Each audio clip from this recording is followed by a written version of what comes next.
Hey, this is John Carlos, and I'm here to review of the Hot Toys figure 2-pack of Captain America and Steve Rogers. Here's a quick look at the packaging, which has a simple design that I really dig. In particular, I like the use of clear gloss over the corner here to spell out Captain America and Steve Rogers right here on the edge.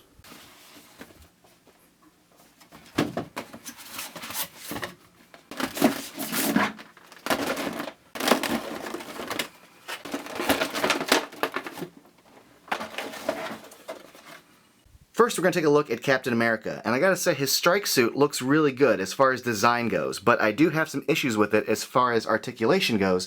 You can see here, like the way his arms are positioned, that he looks like, oh, I'm so buff, oh, my big arms, but they don't go down. Like, he's just sort of fluffed out in this like bodybuilder pose, and I can't get the joints to go all the way down. Now, normally I would kind of hold the cloth and twist the bicep joint underneath to try to get it to go down.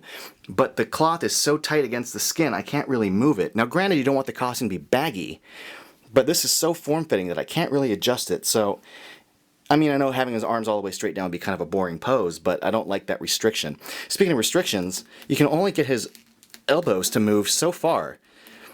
Again, because there's some resistance further down the sleeve that's kind of preventing my elbows from going all the way. If anyone else is having issues with limited range of motion in the arms, let me know in the comments. Maybe I'm just being an idiot, but there you go. Now, the actual design of it, though, like, just looking at this thing, first of all, I loved the S.T.R.I.K.E suit in the movie. It's like one of my favorite design elements of the movie. I thought it was such a great translation of the Captain America, was it Secret Super Soldier? I forget what, it was like a limited run comic, but it was this basic kind of design. You nerds can scold me in the comments about getting the title of that comic wrong. But translating it here just looks awesome. The textures going across the star area and the details of the word, like, you know, Rogers on the side there, a little American flag. Looks so cool. And it's so tiny, and I think they did a great job with that. As usual, I think the texturing looks great. Especially when you get to the stomach area. Like, great job with the pattern of the design there. And the pattern on the arms as well. And the little shield logo looks really cool. Then you get to his back and there's the same kind of pattern work. And I thought the design of this was so cool in the movie, and I'm glad that Hot Toys translated it so well into toy form. Then you have the back of the knees with more of that little pattern work. And the shoes on this turned out awesome.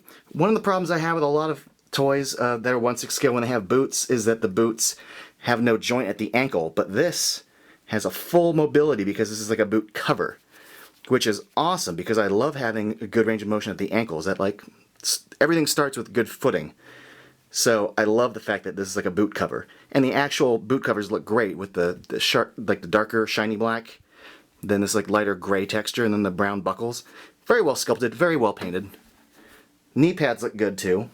Like, the details on this turned out great, including that main pattern going down the front of his pants, and like the different levels of texture that go on. The red stripe looks good too. The little pouch pocket looks good. And then his belt turned out great. I mean, it's a simple design, but they got it just right as far as all the pouches go and all that sort of stuff. Here's a look at his helmeted head, and I gotta say they did a great job with the helmet and capturing its design as far as all the lines go, and then the different texturing, and the fact that his hair is kind of sticking out at the bottom of the helmet, at the top of his neck. But also, like, the strap that goes around, you know, that's good sculpting. That almost reads like a cloth strap, even though it's just sculpt and paint. And his face looks great underneath, like his glassy eyeballs, his mouth. I think they did a great job translating this helmet into toy form. But we're going to look at his other head now, which is the Steve Rogers unhelmeted head. And I gotta say, this one turned out great. You know, Hot Toys in the past has had some issues capturing Chris Evans' likeness, but this time I think they finally got it, like, right, like really right, like they just nailed it. First of all, his hair looks good. Like, they copied his hairstyle in the film just perfectly. And also the use of, like, brown paint and then like a lighter kind of light brown on top. It's just perfect the way they handled it. And then you look at his actual face on its own. The dimensions of his face, like his forehead, his eyebrows, his eyeballs, the glassiness in the eyeballs, his nose and mouth. Like, this is perfect. It looks good from profile. Even his ears look good. Like, I think this is their best Chris Evans to date, so I'm glad they finally got it right with this movie's figure. Now, if we go and look at the rest of the figure, it's a fairly basic kind of figure, but that's what he's wearing in the movie. So I find it very appropriate that he's got just like the white shirt and that jacket, which he initially wears when he leaves S.H.I.E.L.D. and then goes to the museum, and later when he comes home to his apartment and first encounters the Winter Soldier. We're dealing with just like jeans and boots here, but you know, as far as like fabricating jeans goes and kind of dirtying them up a little bit, that looks pretty good. And then you've got the little the wrinkles there. Belt turned out great. And then the actual texture of the jacket looks awesome. And it's got zipper going up the side, and just the way that this, you know, jacket has these little panels here, these little flaps at the top. Not flaps, but just the way it's stitched together. They did a good job with this. Now, when you get this, one of the things you're going to have to deal with is that his neck joint kind of sinks into like a gap here. But they give you like a little tool that allows you to kind of adjust it. Like I just had to pull the shirt collar up above the neck and then just kind of line it up properly. But that was really no big deal. Articulation on it's pretty strong though. I have more range of motion with this than I had with the S.T.R.I.K.E suit. Like I got great mobility at the elbows, at the shoulders. His arms can come all the way down. You know, good range of motion in the legs. I had no problem with the legs or the torso at all. So this turned out great. So now let's go look at the accessories. Both figures start out with closed fist hands, but they come with alternate hands, such as the finger pointing hand, these open palm hands for both figures. Then we've got these sort of grip hands with the thumb underneath for gripping the shield. And then we've got kind of regular relaxed grip hands for Steve, closed fist grip, and then not quite a closed fist grip, but like a more tighter grip hand for sliding under the shield strap.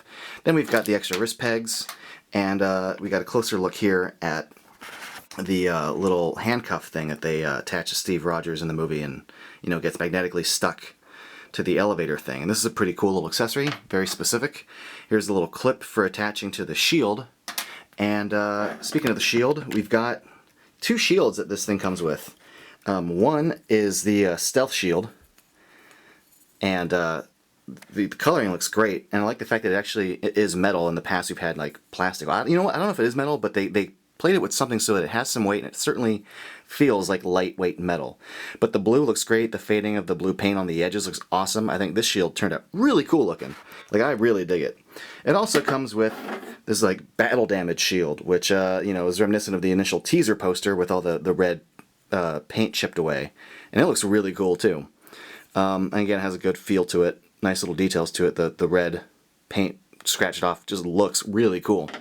And then also exclusive to this set is Steve Rogers' like unmasked helmet, and this is just a cool accessory to have, like to have him hold, because he does take it off quite a bit, and it looks awesome. I'm glad they included it because it's such a good idea for an accessory. I think people will get a lot of use posing him with his unmasked head and having him hold this, and the details on it are good, and it does have a. It's not totally soft. The strap is soft, but the helmet is hard, so that's good. Paint on it's good too, so I dig this.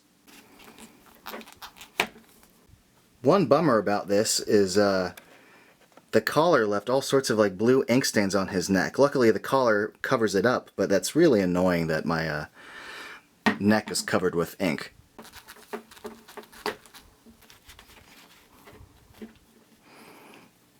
And there we go. That looks pretty good. Now here's this little tool you can use to kind of fluff up or tuck in his collar if it's kind of stuck in a weird spot. And we can also go ahead and put his unmasked helmet in his hand. You can also take the little the cuffs that we were talking about earlier, plop those on his arm. That looks pretty good. And there he is, unmasked Steve Rogers holding his little helmet. Never mind the headless corpse over in the corner there. I gotta say that this looks pretty darn cool. I think he looks awesome without the helmet, even though I prefer him with. There's no denying that this is a cool looking figure when he's unhelmeted and he's just sort of hanging out, chilling, holding the helmet. I'm gonna say helmet a few more times. Helmet, helmet. When it comes to attaching the shield to the back of Captain America, you just hook this section right here onto the back like so. And then this area would clip onto the handle of the shield like that. And then we'll just slide that onto the back of the figure. So you just want to get that hook right over the main centerpiece there and slide it on down. And there you go. putting the shield onto his hand is relatively easy. You just slide the unhanded arm through that slot, and then pop the joint into the arm. There you go. The shield connects to the hand and slides over the arm the same way with the Steve Rogers figure, and is just as easy to put on, so that was nice. I'm happy with the articulation on the Steve Rogers figures, considerably more than the Captain America one. Like, this Captain America, that's as high as I can get his arm to go from the shoulder, at the shoulder bicep area. Whereas this one, you know, has great range of motion up and down and like to the side and up. And he's got great like chest, hip, shoulder, like you can get him some really cool kind of like fighting poses and stuff. So that's going to be awesome. I still like the strike suit one because I think the outfit is just phenomenal looking. I just wish his torso wasn't so tight. But, I mean, there's nothing to complain about as far as the suit. It's a badass looking suit. I think they did a great job with it. The figures come with figure stands, but they don't really need them. Both of them stand perfectly well on their own. I just want to show you what they look like with them. But, yeah, these figures have great tight ankle joints with good range of motion, good balance. If you're a Captain America fan, if you love The Winter Soldier, which I did, it's my favorite Marvel movie, and Captain America is my favorite character in these movies, so this set is awesome. If you're a fan, I think you're really going to love this, because this is really cool. Thanks for watching.